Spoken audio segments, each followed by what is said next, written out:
जय श्री कृष्णा। दोस्तों, सनातन हिंदू धर्म में तुलसी के पौधे का सबसे अधिक महत्व है। इसकी पूजा सर्वप्रथम भगवान विष्णु ने की थी। श्री हरि कहते हैं कि जिस प्रकार देवी लक्ष्मी से बैकुंठ को ऐश्वर्य प्राप्त होता है, उसी प्रकार तुलसी से पृथ्वी को पवित्रता प्राप्त होती है। जहाँ भी तुलसी का पौधा होगा, उस स्थान पर कभी भी बुराई का वास नहीं होगा। ऐसा स्थान सबसे पवित्र होगा। इसलिए हमें अपने घर में तुलसी का पौधा अवश्य लगाना चाहिए। आइए जानते हैं तुलसी के पास दीपक जलाने से क्या होता है। इसे हम एक प्राचीन महान कथा के माध्यम से जानेंगे, जो भगवान श्री कृष्ण ने देवी सत्यभामा को सुनाई है। मित्रों, एक समय की बात है, देवी सत्यभामा भगवान श्री कृष्ण के पास आई और उनसे पूछने लगी कि हे स्वामी, आपने मुझे तुलसी के पौधे को जल देने का महात्म्य बताया, परंतु तुलसी के पास दीपक जलाने का क्या महत्व है? हर शाम तुलसी के पास दीपक क्यों जलाया जाता है? इससे व्यक्ति को क्या लाभ होता है? तुलसी के पास दीपक जलाने की विधि क्या है और दीपक जलाते समय किस मंत्र का जाप करना चाहिए? मुझे विस्तार से बताओ। भगवान श्री कृष्ण कहते हैं, हे देवी, आज आपने संपूर्ण जगत के कल्याण के लिए बहुत ही उत्तम प्रश्न किया है। आपके प्रश्न का उत्तर देने से पहले मैं आपको एक प्राचीन कथा सुनाता हूँ। अतः इस कथा में मैं तुलसी के पास दीपक जलाने के फल का वर्णन करूंगा, इसलिए आप इस कथा को ध्यान पूर्वक सुने। इस कथा को ध्यान पूर्वक सुनने मात्र से ही व्यक्ति को 100 वर्षों तक तुलसी के पास दीपक जलाने का पुण्य प्राप्त होता है। देवी सत्यभामा कहती है, हे प्रभु, मैं कथा सुनने के लिए उत्सुक हूँ, कृपया मुझे ये कथा सुनाइए। मैं इस कथा को ध्यान पूर्वक सुनूंगी। तब भगवान श्री कृष्ण देवी सत्यभामा को कथा सुनाना प्रारंभ करते हैं और कहते हैं, हे देवी, प्राचीन समय की बात है, दक्षिण भारत में तुंगभद्रा नाम की एक बहुत बड़ी नदी बहती है। उसी नदी के तट पर हरिहरपुर नाम का एक बहुत ही सुंदर नगर बसा हुआ था। वहाँ एक हरि दीक्षित नाम का ब्राह्मण रहता था। उस ब्राह्मण ने सभी शास्त्रों का अध्ययन किया था। उसकी एक पत्नी थी जिसे लोग पतिद्रोही कहते थे, क्योंकि उसके कर्म उसके नाम के अनुरूप थे। वह हमेशा अपने पति का अपमान करती थी, अपने पति को गालियां देती थी और अपने पति को भयंकर कष्ट देती थी। वह कभी अपने पति के लिए खाना नहीं बनाती थी। वह कभी अपने पति के साथ बात नहीं करती थी। वह कभी भी उसके साथ प्रेम पूर्वक व्यवहार नहीं करती थी। जब भी उसके पति के मित्र और परिवार के लोग उसके घर आते, तो वह स्त्री उन्हें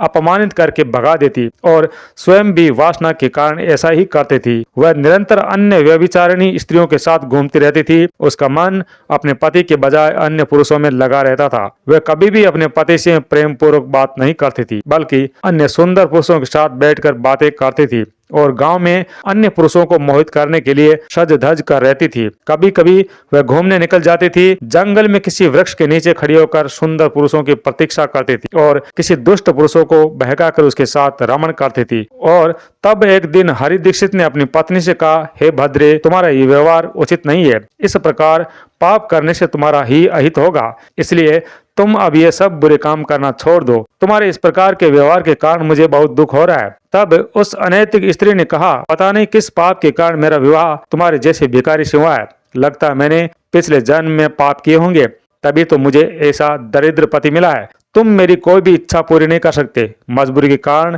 मुझे तुम्हारी इस झोंपड़ी में रहना पड़ रहा है। भिक्षा में मिला हुआ भोजन मुझे खाना पड़ता है। अब मैं ये दुख और नहीं सहने वाली। एक दिन अवश्य तुम्हें छोड़कर चली जाऊंगी। यदि तुम्हारे साथ रहूंगी तो इस जन्म में भी बहुत पाप करूंगी। इसलिए अब मैं किसी अन्य धनवान पुरुष से विवाह करूंगी। हरि दीक्षित ने अपनी पत्नी से कहा, हे प्रिय, ऐसे अपशब्द मत बोलो। अपने पति को इस प्रकार छोड़ने का विचार त्याग दो। जो स्त्री अपने पति को छोड़कर दूसरे पुरुष के पास जाती है, उसका अहित होता है, उसे नरक में जाना पड़ता है। तब उसकी पत्नी बोली, मुझे नहीं, तुम्हें नरक में जाना पड़ेगा, क्योंकि तुम कोई काम के नहीं हो। भिक्षा मांगते हो और मुझे झूठन खिलाते हो। जो पति अपनी पत्नी को दुखी और असंतुष्ट रखता है, वह भी नरक में जाता है, और तुम्हारा घर भी नरक की सजा से कम नहीं है। तुम्हारे साथ इस घर में रहने की अपेक्षा तो मेरे लिए नरक में जाना ही अच्छा है। इस प्रकार हरि दीक्षित की पत्नी ने अनेक कठोर वचनों से अपने पति का अनादर और अपमान किया। श्री कृष्ण कहते हैं, हे देवी, जो स्त्री अपने पति से प्रेम नहीं करती, जो अपने पति का अपमान करती है, उसके घर में दुर्भाग्य ही आता है।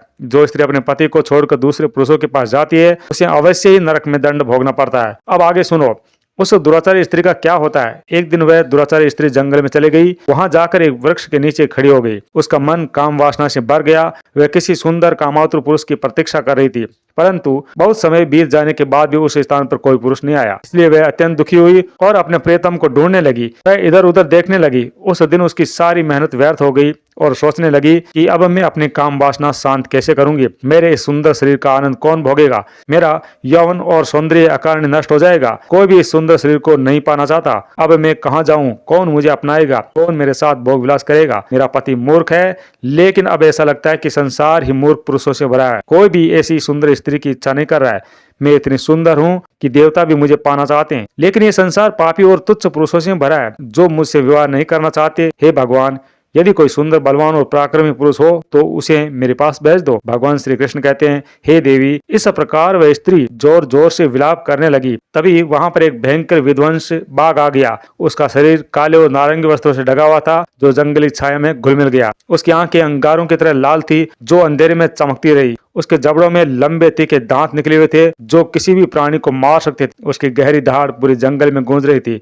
जिससे आसपास के प्राणी कांप रहे थे, और उसकी मजबूत पूंछ उसकी ताकत का प्रतीक थी। वह अपने मांसल मजबूत पैरों से जंगल में तेजी से दौड़ सकता था। बाघ का पूरा शरीर शक्तिशाली मांसपेशियों से ढका हुआ था। उसमें ताकत भरा हुआ था ताकि वह अपने शिकार को एक ही झटके में नष्ट कर सके। उसकी नाक से बार बार गर्म सांसें निकल रही थी, मानो वह हर पल अपने अगले शिकार की तलाश में हो। उसका विनाश करने का एकमात्र लक्ष्य था। जो पापी थे उन्हीं दुष्टों को वो खाता था जिन्हें उनके भाग्य ने उनके लिए नियुक्त किया था। उस खूंखार बाघ को अपने सामने खड़ा देखकर महिला को पसीना आने लगा। वह डर से कांपने लगी। इससे पहले कि वह महिला कुछ कर पाती, बाघ ने उसे अपने पंजों से घायल कर दिया। जैसे ही उसने ऐसा किया और महिला जमीन पर गिर पड़ी। भूमि पर गिरते ही वह स्त्री चिल्ला उठी, हे बाघ, तुम यहाँ क्यों आए हो और मुझे क्यों मार रहे हो। मैं यहाँ अपने प्रियतम को खोज रही हूँ, कृपया मुझे छोड़ दो। उस स्त्री का ये कथन सुनकर वह भयानक बाघ क्षण भर के लिए रुक गया और हंसते हुए बोला, हे दुष्ट, आज विधाता ने मुझे मेरा भोजन नियुक्त किया है। मेरा काम है तेरे जैसी पापी स्त्रियों को खाना,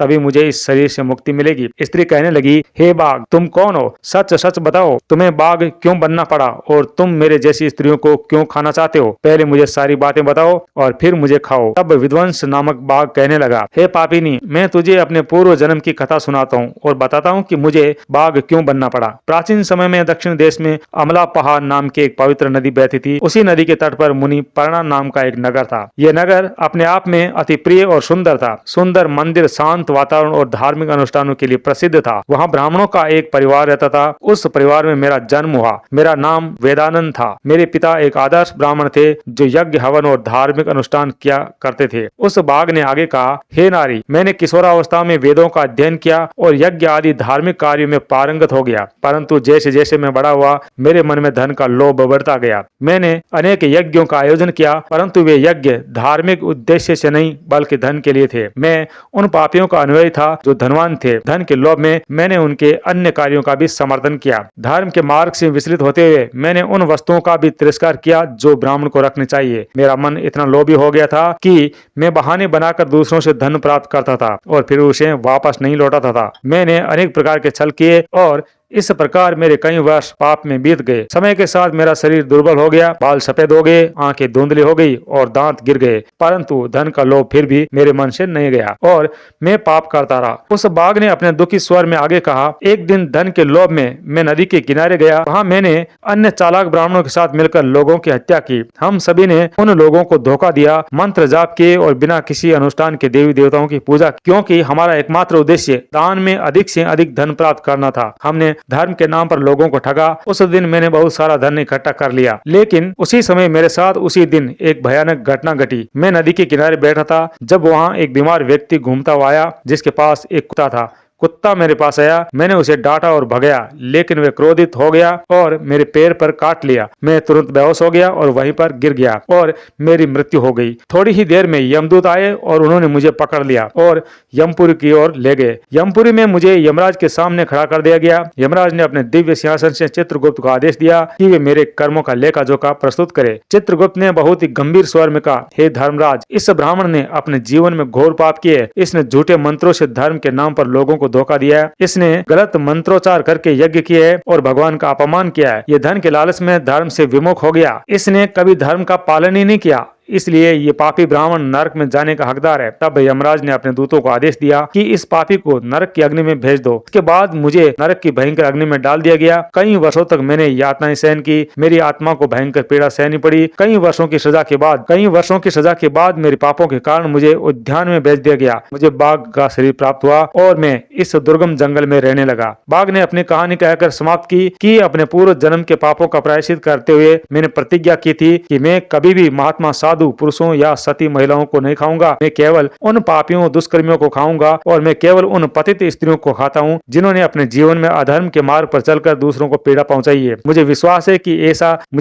कि ऐसा करने से मुझे मेरे पापों से मुक्ति मिल जाएगी और मैं जल्द ही इस शरीर से मुक्त हो जाऊंगा। श्री कृष्ण कहते हैं, हे देवी। इस तरह बाघ ने अपने पूर्व जन्म की कहानी सुनाई और महिला से कहा, हे पापी, तुम अपने पति को छोड़कर इस वन में आकर अन्य पुरुषों के साथ भोगो, इसलिए आज तुम आई हो, तुम अवश्य ही मेरा भोजन बनोगी। ऐसा कहकर बाघ ने उस पापी स्त्री को अपने तीखे नाखून से मारकर खा लिया और फिर बाघ उस स्थान से चला गया। और उस स्त्री की मृत्यु के पश्चात उस स्थान पर यम के 2 दूत प्रकट हुए और उस पापी स्त्री को उठाकर यमपुरी ले गए, जहां उसे यमराज के सामने खड़ा कर दिया गया। तब चित्रगुप्त ने उस स्त्री का लेखा जोखा लेते हुए यम से कहा, धर्मराज, यह स्त्री बड़ी पापी है, इसने घोर पाप किए, इसने व्यभिचार किया है, इसने कभी अपने पति की सेवा नहीं की थी, ये अपने पति को भूलकर अन्य पुरुषों के साथ सुख भोगती थी। उसके पापों को सुनकर यमराज बहुत क्रोधित हुए और उसे अग्नि से भरे तालाबों में फेंकने का आदेश दे दिया। यमराज का आदेश सुनकर वह स्त्री अत्यंत भयभीत हो गई और वह दुष्ट स्त्री यमराज से कहने लगी, हे धर्मराज, मेरे पापों को क्षमा कर दीजिए, मुझसे अनजाने में ये पाप हुए हैं, कृपया मुझे प्रायश्चित करने का एक अवसर प्रदान कीजिए। यमराज कहते हैं, हे नारी, तुमने जो पाप किए वह निंदनीय है, तुम्हारे पापों का कोई प्रायश्चित नहीं है। जो स्त्री अपने पति को त्याग कर दूसरे पुरुष से विवाह करती है वह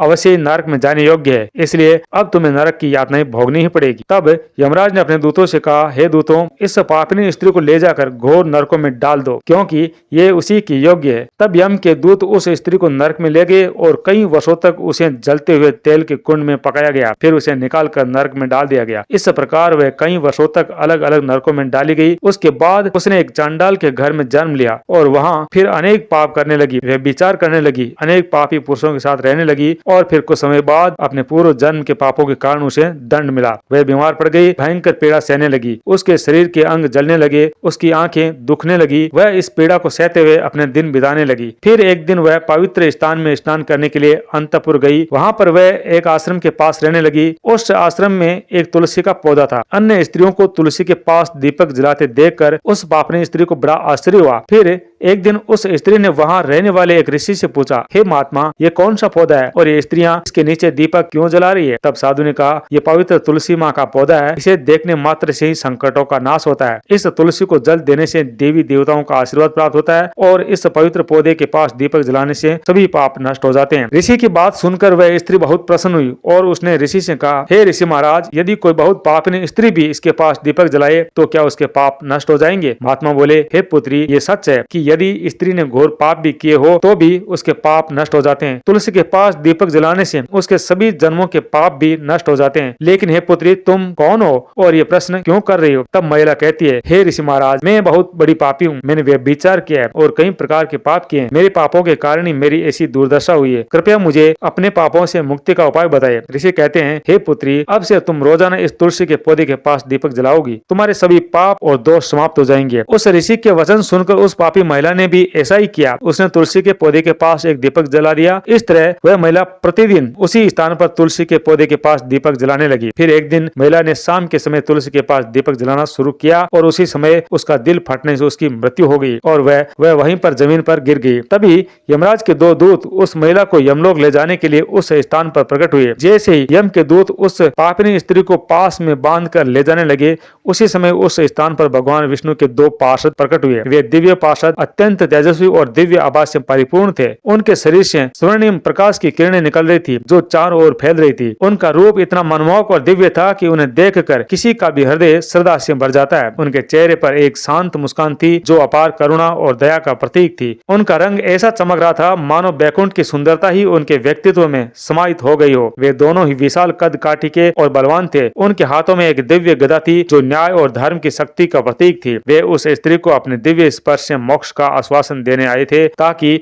उसके सभी पाप नष्ट हो जाए और वह स्वर्ग की यात्रा करने की अधिकारी बन जाए। तब उन पार्षदों ने यमराज के दूतों को रोककर कहा, हे यम के दूतों, आप इस स्त्री को छोड़ दीजिए, ये स्त्री नरक जाने की योग्य नहीं है। आप लोग किसकी आज्ञा से ये अधर्म का कार्य कर रहे हैं? तब यम के दूत कहने लगे, हे पार्षदों, हम यमराज की आज्ञा से इस पापिनी स्त्री को ले जा रहे हैं, परंतु आप लोग हमें क्यों रोक रहे हैं? वह स्त्री अत्यंत पापिनी है, इसे नरक ले जाने का आदेश दिया गया है। ये सुनकर भगवान विष्णु के पार्षद मुस्कुराए और बोले, हे यमदूत, आप सत्य कह रहे हैं, परंतु इस स्त्री में भी एक ऐसा पुण्य है जिससे इसके सभी पाप नष्ट हो गए। क्या आपने ये नहीं देखा कि इसने अपने जीवन में संध्या के समय तुलसी के पास दीपक जलाया? यम के दूतों ने आश्चर्यचकित होकर पूछा, हे पार्षदों, क्या तुलसी के पास दीपक जलाने मात्र से उसके सभी पाप नष्ट हो जाते हैं? भगवान विष्णु के पार्षदों ने यम के दूतों की ओर गहरी दृष्टि से देखा और समझाया कि तुलसी भगवान विष्णु को अत्यंत प्रिय है और जो भक्त भक्ति पूर्वक उनकी पूजा करता है तथा जो तुलसी के पास भक्ति पूर्वक दीपक जलाता है वह विष्णु का कृपा पात्र बन जाता है। संध्या के समय दीपक जलाने का पुण्य अनंत गुना बढ़ जाता है और इससे न केवल उनके पाप नष्ट होते हैं बल्कि स्वर्ग का अधिकारी भी बनता है। इस स्त्री ने सच्चे मन से तुलसी की पूजा की और दीपक जलाया, इसलिए उसके सभी पाप जलकर राख हो गए। अब वह नरक जाने की योग्य नहीं है। यमदूत ने हाथ जोड़कर कहा, हे पार्षदों, आप सत्य कह रहे हैं, हमें